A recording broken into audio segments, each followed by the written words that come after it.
ये हैं, बहुत धैर्य पूर्वक श्रवण करिएगा। वस्तुतः भारत में अभी तक जिन जिन लोगों ने शासन किया वो क्षत्रिय ही रहे और ऐसे क्षत्रिय राजा रहे जो ब्राह्मणों से उपदेश लेते थे।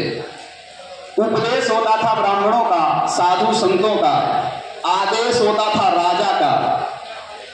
साधु संतों का आदेश हो, उपदेश हो और राजा का आदेश हो, उसके बाद में जो प्रजा के लिए किया जाता है उसके लिए संपूर्ण ब्रह्मांड में जो संदेश जाता है वो बहुत ही सराहनीय होता है। एक भाव की बात बता दें, दीपक जी अगर हमारी बात सुन रहे हो तो सुने धैर्य से, उन्हीं के लिए हम ये भाव कह रहे हैं, आप सब लोगों को भी समझ में आएगा। भाव बदलने की जरूरत है। भारत का बच्चा बच्चा राम है, बच्चा बच्चा कृष्ण है और भाव परिवर्तित हो जाए तो कंस बनने में देर नहीं लगती भैया।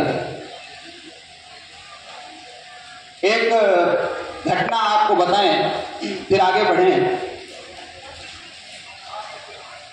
उतने में बहुत कुछ बोल जाएं, ध्यान से सुनिएगा। एक कुम्हार था, मिट्टी के बर्तन बनाते हैं ना कुम्हार लोग, तो चिलम बनाता था। चिलम बनाए, लोग गर्मियों में खूब ले खरीदे, धंधा बहुत बढ़िया चल रहा था। अचानक एक बार पत्नी ने उसकी कहा डांटते हुए, क्या बनाते रहते हो ऊट पटांग चीजें, ये चिलम कोई अच्छी चीज नहीं है। संसार में जितने भी लोग इसे ग्रहण करते हैं सब नशेबाज हो जाते हैं। तुम परिवर्तन करो, अपने भाव का परिवर्तन करो और इस मिट्टी को कोई दूसरा आकार देना प्रारंभ करो। उसके मन पर यह बात घर कर गई।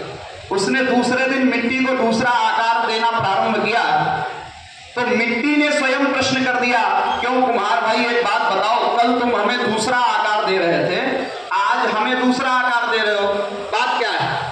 तो कुम्हार ने बहुत सहजता से कह दिया कि मिट्टी हमारा भाव बदल गया है। क्या बदला? हमारा भाव बदल गया है। और मिट्टी ने जैसे ही सुना तो गदगद हो गई और उसके हाथों से लगी हुई ऐसा लग रहा है, गिर गिर करके चरणों तक पहुंच रही और प्रणाम कर रही कुम्हार को और उससे कह रही है मूक स्वर में कि कुम्हार भाई तुम्हारा केवल भाव बदला और तुमने हमारा तो पूरा जीवन बदल दिया। क्यों? पहले तुम हमें चिलम बनाते थे, हमारे ऊपर आग रखी जाती थी, हमारे अंदर नशा भरा जाता था, जो हमें ग्रहण करता था